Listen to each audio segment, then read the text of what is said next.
Assalamualaikum warahmatullahi wabarakatuh. Selamat berjumpa kembali dengan perkuliahan Pakaspol. Kali ini topik perkuliahan kita tentang metabolisme karbohidrat. Ya, metabolisme karbohidrat. Kita mulai dulu metabolisme. Metabolisme adalah seluruh reaksi kimia yang terjadi di dalam tubuh atau terjadi di dalam sel hidup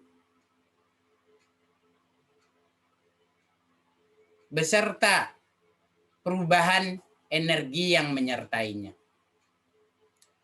Jadi sebenarnya di dalam metabolisme itu sel hidup melaksanakan reaksi-reaksi dengan tujuan utama untuk menghasilkan energi.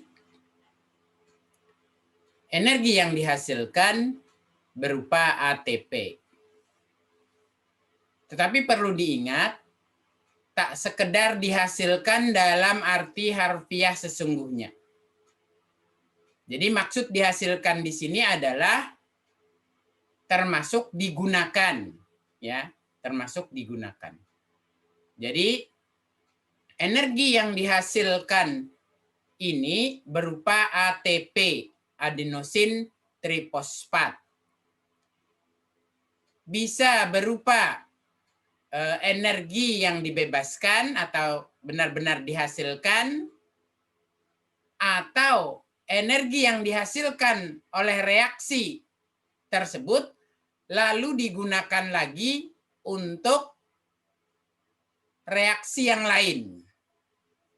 Pada intinya adalah energi tersebut di dalam reaksi metabolisme merupakan energi utama yang digunakan untuk seluruh aktivitas hidup. Jadi kalau kita pisah-pisahkan, ada 3 hal, ya, ada 3 hal yang menunjukkan syarat terjadinya metabolisme. 3 ya. Yang pertama, apa tadi? Terjadi reaksi kimia. Yang kedua, reaksi kimia terjadi di dalam sel hidup. Yang ketiga,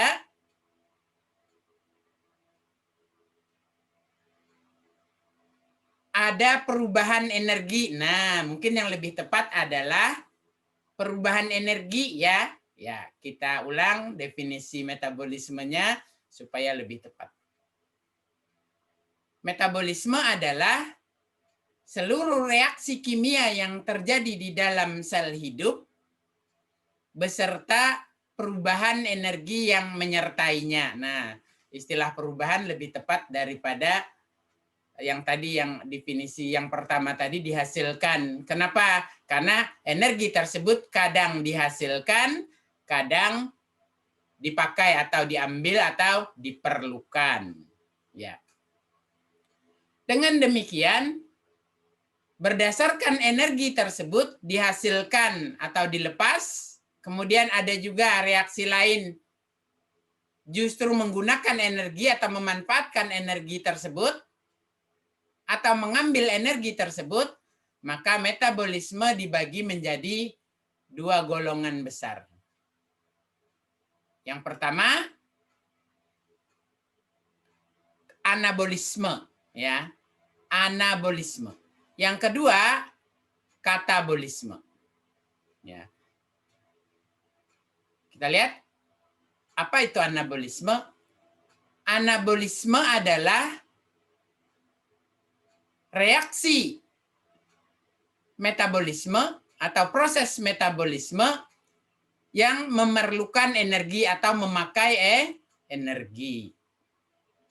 Sementara yang kedua adalah katabolisme. Katabolisme adalah proses metabolisme yang menghasilkan energi atau melepaskan energi. Kembali energinya berupa energi kimia dalam bentuk ikatan kimia pada senyawa adenosin trifosfat atau ATP, ya, atau ATP.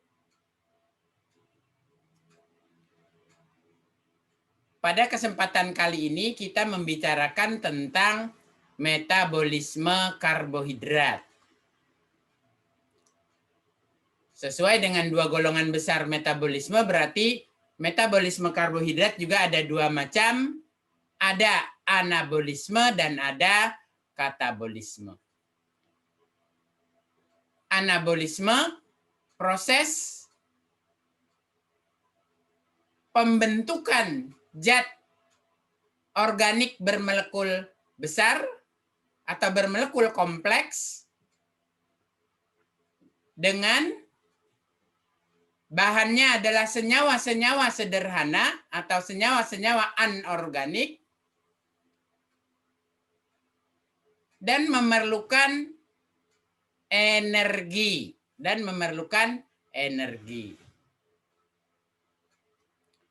Contohnya apa? Contohnya sintesis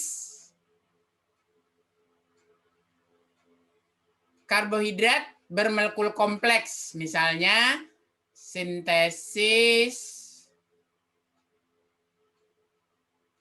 glikogen, ya. Sintesis glikogen dengan bahan baku glukosa. Glukosanya bermolekul sederhana diubah menjadi glikogen bermolekul kompleks, walaupun sama-sama masih zat organik, ya. Glukosanya sudah zat organik. Jadi perubahan glukosa menjadi glikogen, reaksinya di dalam otot dan di dalam hati itu adalah memerlukan ATP, ya, memerlukan ATP. Atau kita tarik lagi lebih ke dasar, ya. Kita tarik lagi lebih ke dasar, yaitu anabolisme, proses pembentukan glukosanya sendiri, ya, dari bahan-bahan anorganik.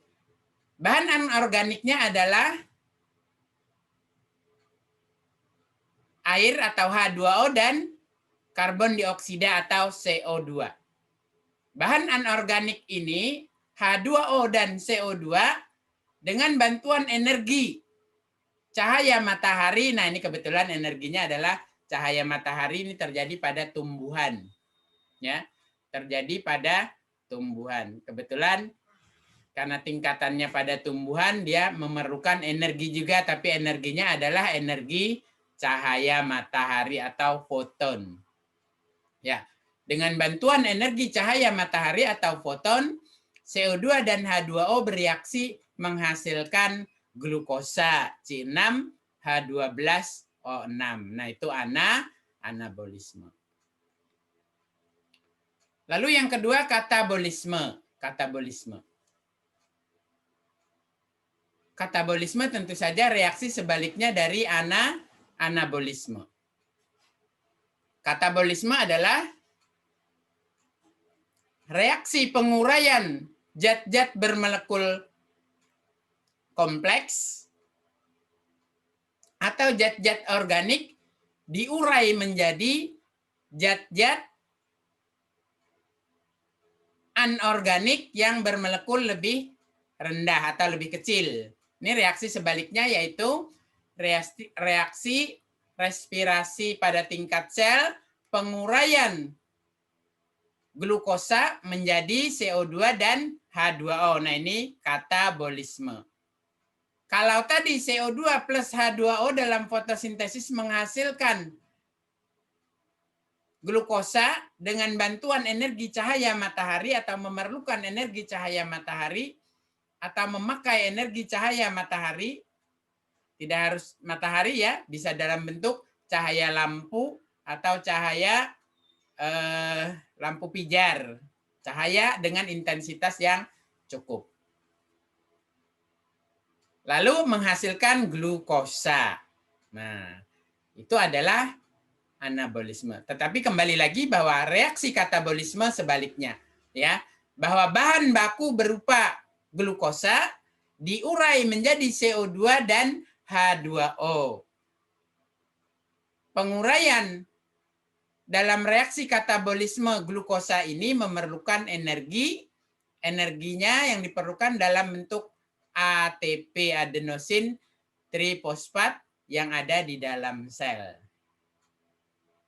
Adenosin trifosfat yang ada di dalam sel ini dipakai untuk mengurai glukosa menjadi CO2 dan H2O. Sehingga menghasilkan ATP ya, yang memerlukan adalah reaksi anabolisme. Sementara untuk reaksi katabolisme, penguraian glukosa menjadi CO2 dan H2O menghasilkan ATP, adenosin trifosfat. ATP ini nanti dipakai untuk aktivitas hidup yang lain, ya. Nah, itu pengantar dulu tentang metabolisme yang ada dua macam, anabolisme dan katabolisme. Sekarang kita memasuki ke pokok bahasan kita, yaitu metabolisme karbohidrat, tetapi kali ini kita bicara tentang katabolisme dulu ya, katabolisme karbohidrat. Sebentar saya share screen dulu.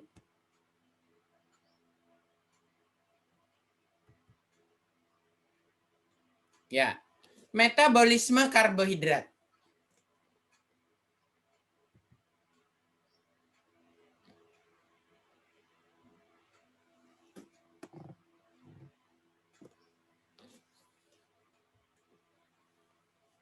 Nah, ini contohnya adalah glukosa. Tadi sudah saya singgung awal-awal ya. Jadi ada reaksi penyimpanan glukosa. Nah, reaksi penyimpanan glukosa ini merupakan anabolisme. Glukosa disimpan, disintesis menjadi sukrosa. Jadi 2 buah glukosa, 2 mol glukosa akan disintesis menjadi disakarida berupa sukrosa atau gula tebu. Kemudian sukrosa sendiri bersama-sama dengan glukosa lainnya, bersama-sama dengan sukrosa lain disintesis lebih banyak lagi menjadi zat tepung atau amilum. Atau disintesis menjadi glikogen, tadi sudah saya bahas. Ya. Nah, itu adalah anabolisme. Sementara glukosa yang jalur ke bawah, ya, yang jalur ke bawah adalah katabolisme. Glukosa yang jalur ke bawah ada reaksi ke kanan, oksidasi melalui glikolisis akan menghasilkan piruvat.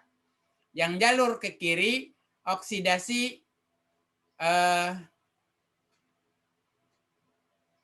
melalui pirofosfat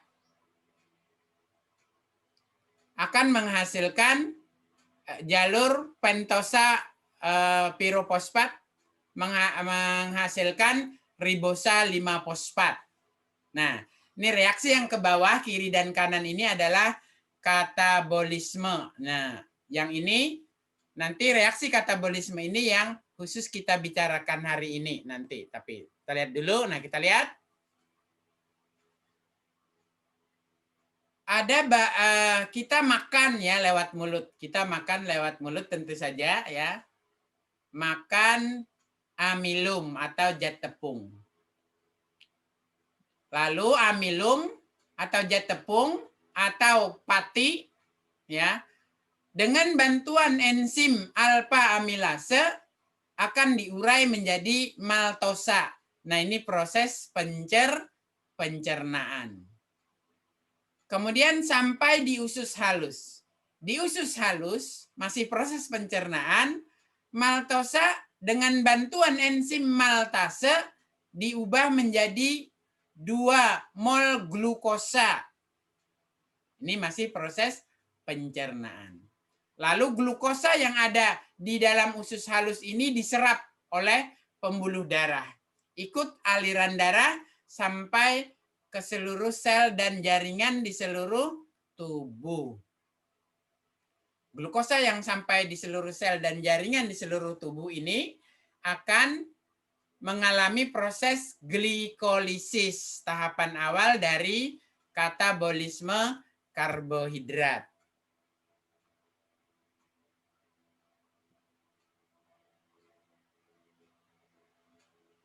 Kita mulai definisi dulu.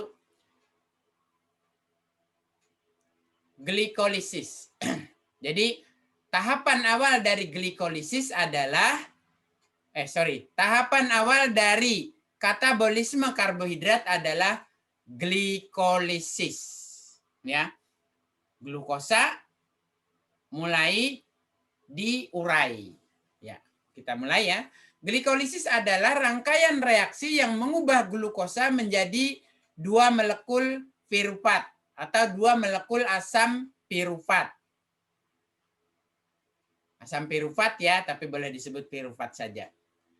Pada proses ini dihasilkan ATP.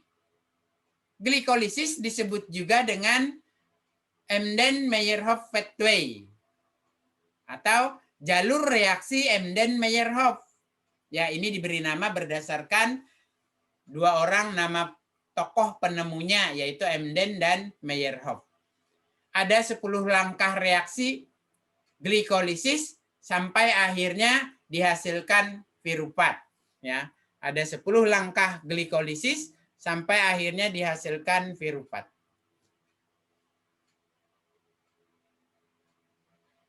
Kita lihat. Sebenarnya di dalam glikolisis tadi ada 10 langkah ya, C6H12O6, bukan CO2, tapi C6H12O6 atau glukosa. Ada 10 langkah tahapan reaksi untuk menjadi piruvat. Ya, untuk menjadi piruvat. Nah, 10 langkah reaksi untuk menjadi piruvat ini selanjutnya ada kemungkinan mengalami 3 jalur. Ya, jalur pertama bisa secara anaerobik menghasilkan asam laktat. Ini misalnya terjadi di sel-sel otot ya, saat aktivitas tinggi. Kemudian yang kedua, melanjutkan ke jalur aerobik untuk menghasilkan CO2 dan H2O. Yang ketiga, pada organisme anaerobik, misalnya bakteri, ya, misalnya bakteri anaerobik akan menghasilkan etanol, ya, etanol. Nah, untuk anaerobik, baik anaerobik yang menghasilkan laktat maupun anaerobik yang menghasilkan etanol, ya, pada organisme anaerobik, dua-duanya merugikan ya, dua-duanya merugikan. Kenapa merugikan? Karena pada jalur anaerobik yang menghasilkan laktat atau asam laktat, pada sel-sel yang aktivitasnya tinggi, misalnya pada sel-sel otot yang aktivitas tinggi, itu ada 3 hal yang merugikan. Yang pertama, kerugian pertama, dihasilkan zat yang bersifat meracuni sel. Ya, dihasilkan zat yang bersifat meracuni sel. Yang kedua, energi yang dihasilkan sedikit atau rendah. Apa buktinya sedikit?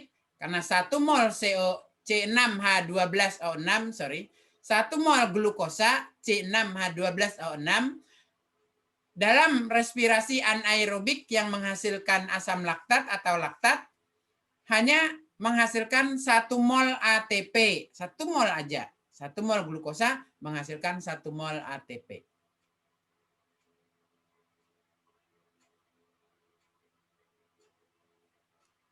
Kerugian ketiga adalah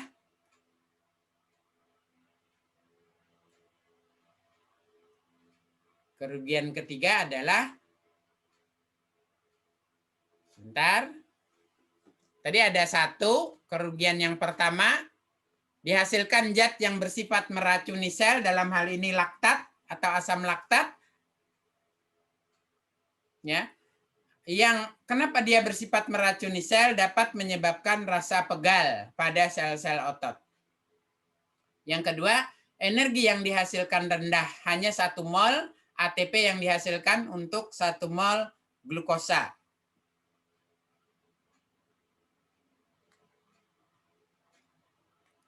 Yang ketiga,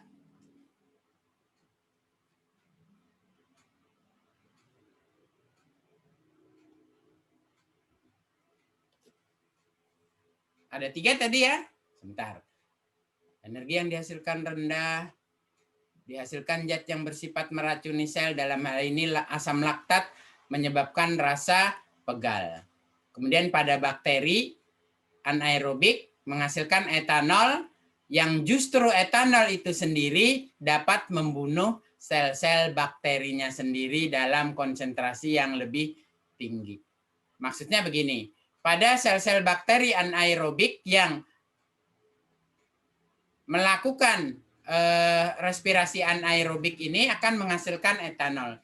Etanol yang dihasilkan ini lama-lama banyak ya, karena aktivitasnya makin lama makin banyak etanol yang dihasilkan. Sehingga konsentrasinya di dalam medium hidupnya, di dalam medium hidup bakteri tersebut, konsentrasi etanol atau alkohol makin tinggi. Efeknya justru mematikan koloni bakteri yang hidup di sana. Makanya dunia tidak akan pernah penuh dengan bakteri.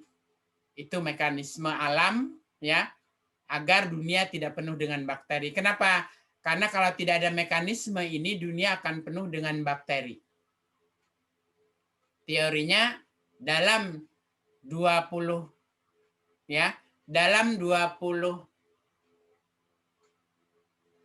detik ya, atau 20 menit. Dalam 20 menit bakteri akan membelah sekali. 1 jam aja berapa jadinya? Ya.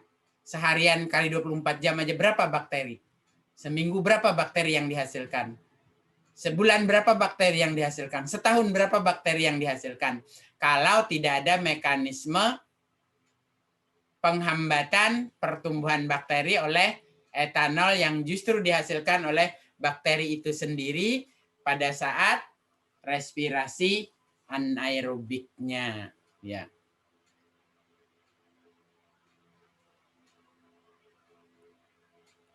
Kemudian untuk kerugian yang ketiga adalah bahwa dalam respirasi anaerobik,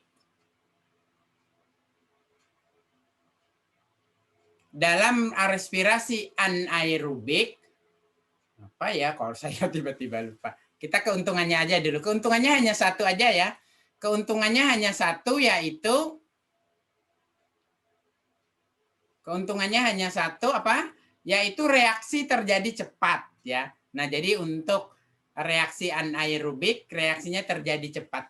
Makanya sel-sel dengan aktivitas tinggi yang memerlukan energi yang cepat terpaksa terlebih dahulu melakukan respirasi anaerobik, seperti sel-sel otot ya, seperti sel-sel otot dan sel-sel lain yang perlu energi cepat. Terlebih dahulu mereka melakukan respirasi anaerobik supaya energi yang dihasilkan cepat, walaupun ATP atau energi yang dihasilkan tersebut rendah daripada aerob ya, reaksinya lambat. Kalau aerob reaksinya lambat, ATP atau energi yang dihasilkan rendah, maka kelamaan menunggu energi. Dengan kelamaan menunggu energi, maka selnya sempat mati sebelum dapat energi. Makanya lalu terpaksa melakukan anaerobik.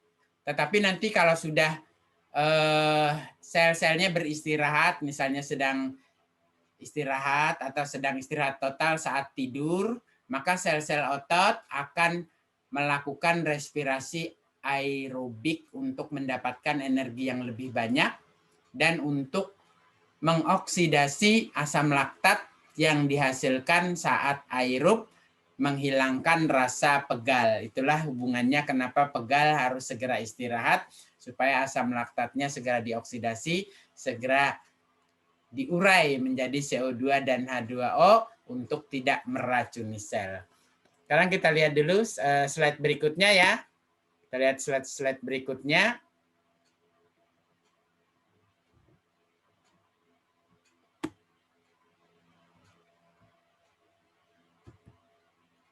Nah ini, ya. Kita lihat slide ini, ternyata apa? Tadi ada 3 kerugian anaerob ya. Ada 3 kerugian anaerob. Terjadi apa tadi? Terjadi atau dihasilkan zat yang meracuni sel, dalam hal ini asam laktat. Pada bakteri tadi, ya, pada bakteri akan menghasilkan juga zat yang justru membunuh bakteri itu sendiri ya. Kemudian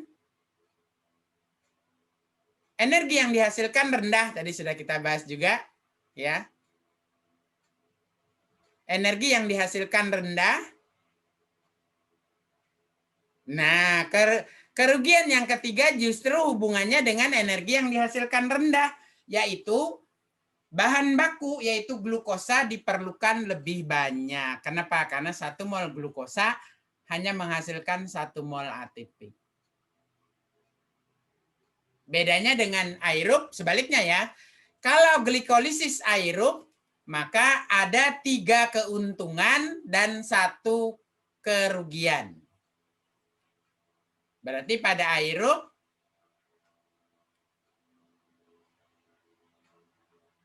tiga keuntungannya sebaliknya ya. Apa sebaliknya? Kalau anaerob dihasilkan zat yang meracuni sel, kerugian, maka pada aerob tidak dihasilkan zat yang meracuni sel, itu keuntungan. Tidak dihasilkan zat yang meracuni sel. Keuntungan kedua pada aerob, energi yang dihasilkan banyak. 1 mol glukosa dihasilkan 34 sampai 36 ATP. Ya, 38. 36 sampai 34 ATP. 30. Salah ya, maaf. Belibet saya. Ya. Saya ulang. Keuntungan kedua adalah energi yang dihasilkan berupa ATP banyak ya.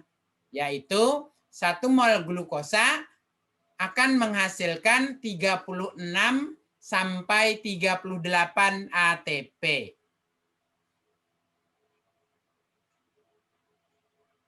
Banyak ya kalau kita bandingkan dengan 1 mol glukosa pada anaerob hanya menghasilkan 1 mol ATP. Kok 1 sih? 2 ya, mohon maaf. Salah sejak tadi 2, salah saya. Ya. Saya ulang lagi. Saya ralat 1 mol glukosa, saya ulang. Saya ralat 1 mol glukosa dalam anaerob menghasilkan 2 mol ATP. Ini yang benar. Sekarang kita kembali kepada aerob. 1 mol glukosa saat aerob akan menghasilkan 38 ATP. Itu aja, kita ambil yang 38 aja ya. Kita ambil yang 38 karena ada buku yang menulis 36 juga sampai 38. Kita ambil yang 38. Saya ulang. 1 mol glukosa pada saat anaerob menghasilkan 2 mol ATP.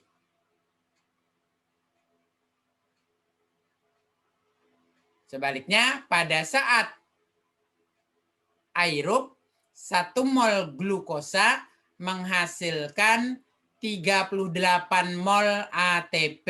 Berarti 38 banding 2. Ya, lebih banyak pada saat aerob dan menguntungkan.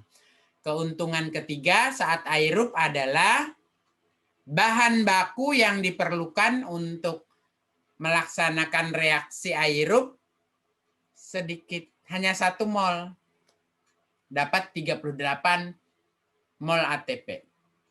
Kalau anaerob berarti perlu 16 mol. Ya, perlu 16 mol glukosa untuk dapat 38 mol ATP. Karena 1 mol glukosa tadi menghasilkan 2 mol ATP. Nah, ini perbandingan keuntungan aerob dibandingkan dengan kerugian aerob. Sekarang kerugian aerob hanya satu, ya. Kerugian aerob hanya satu, yaitu reaksi yang terjadi memerlukan waktu yang lebih lama. Kenapa? Karena reaksi terjadi secara bertahap dan bertingkat. Ya, reaksi terjadi secara bertahap dan bertingkat. Dalam tiap tahapan bertingkat-tingkat lagi reaksi sehingga memerlukan waktu yang lebih lama. Nah, ini kerugian aerob.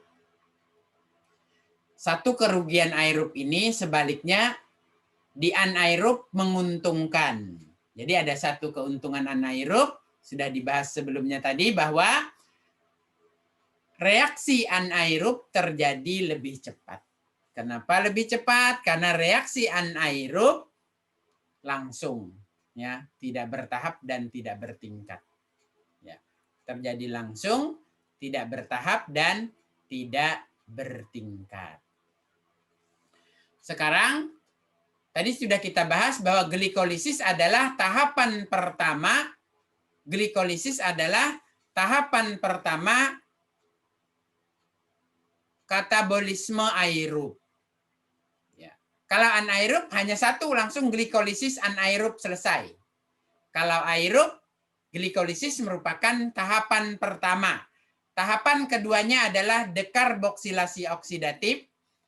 Tahapan ketiganya siklus Krebs. Dan tahapan keempat rantai respirasi atau fosforilasi oksidatif.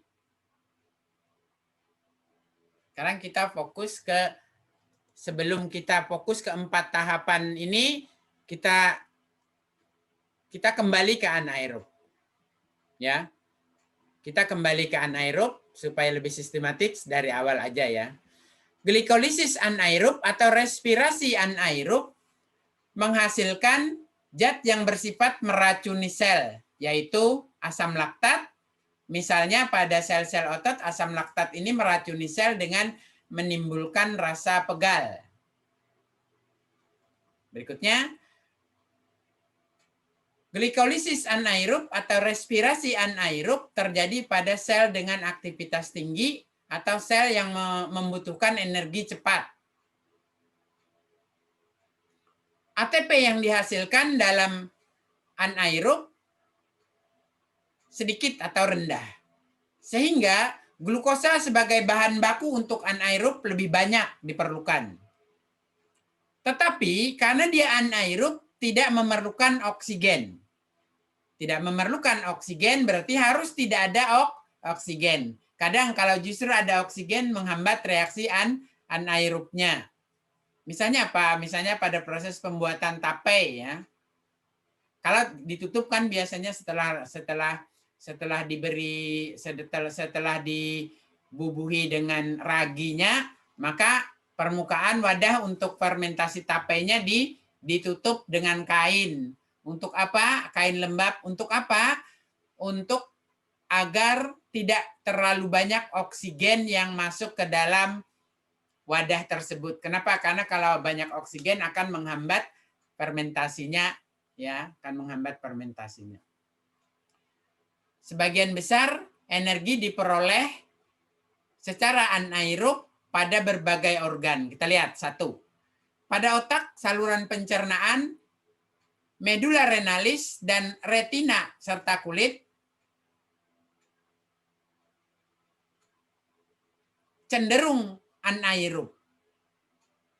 Kenapa cenderung anaerob? Karena apabila aerob, energi yang dihasilkan lambat. Ya, energi yang dihasilkan lambat.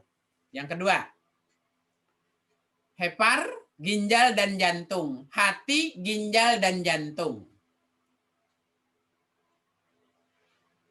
Hepar atau hati, ginjal, dan jantung mengalami respirasi anaerob jika dalam keadaan hipoksia. Jadi jika tubuh seseorang kekurangan oksigen atau kadar oksigen di sekitar lingkungan rendah, maka untuk sementara hepar, ginjal, dan jantung anaerob. Tetapi apabila kondisinya tidak hipoksia lagi, kebutuhan oksigen di udara sudah cukup, maka hepar, ginjal, dan jantung segera kembali melaksanakan respirasi aerob. Yang ketiga, eritrosit. Nah, eritrosit selalu melaksanakan anaerob. Eritrosit tidak pernah aerob karena eritrosit tidak memiliki mitokondria. Hubungannya apa mitokondria dengan aerob? Hubungannya bahwa tadi ada 4 tahap. Ada 4 tahap respirasi aerob atau glikolisis aerob. Tahapan pertama glikolisis. Ini masih di dalam sitoplasma. Tahapan kedua dekarboksilasi oksidatif. Nah, tahapan ketiga siklus Krebs dan tahapan keempat rantai respirasi. Tahapan kedua, tahapan ketiga, dan tahapan keempat ini tiga-tiganya harus terjadi di dalam mitokondria. Jadi eritrosit yang tidak memiliki mitokondria, dia hanya glikolisis saja dan itu pun anaerob karena tidak bisa dilanjutkan ke dalam mitokondria. Nah ini sudah langsung kita ke kiri ya, ke aerob. Ke aerob. Glikolisis aerob terjadi pada sel secara umum kecuali yang dijelaskan tadi terdahulu. Ya. Kecuali dijelaskan yang terdahulu. Sebentar ya, baterai laptop Bapak lemah. Bapak colok dulu, Bapak cari baterainya dulu ya. Ya, kita lanjutkan. Sudah dapat, sudah dicolok baterainya. Ntar Bapak share screen lagi.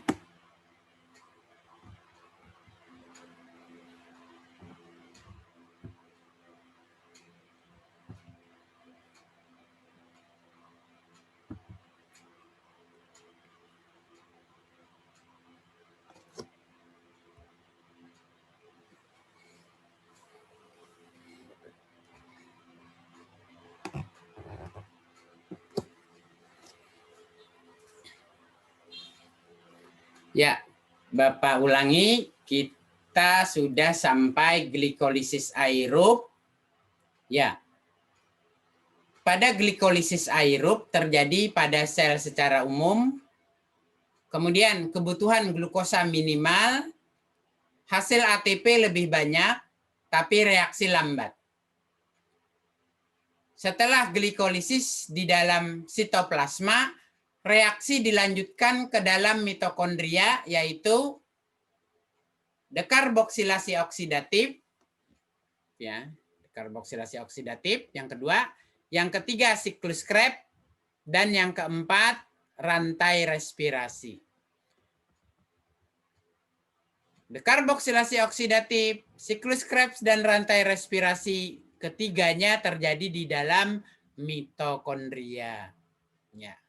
Sekarang kita lihat ini ringkasan respirasi aerob, katabolisme aerob, ya. Ringkasan respirasi aerob atau katabolisme aerob. Yang pertama glikolisis, ya. Reaksi ringkasnya 1 mol glukosa plus 2 mol NAD plus 2 mol ADP plus 2 mol P fosfat, asam fosfat, akan menghasilkan 2 mol piruvat, 2 mol NADH2, dan 2 mol ATP. Nah ini hasil glikolisis, lalu melanjutkan reaksi masuk ke dalam mitokondria.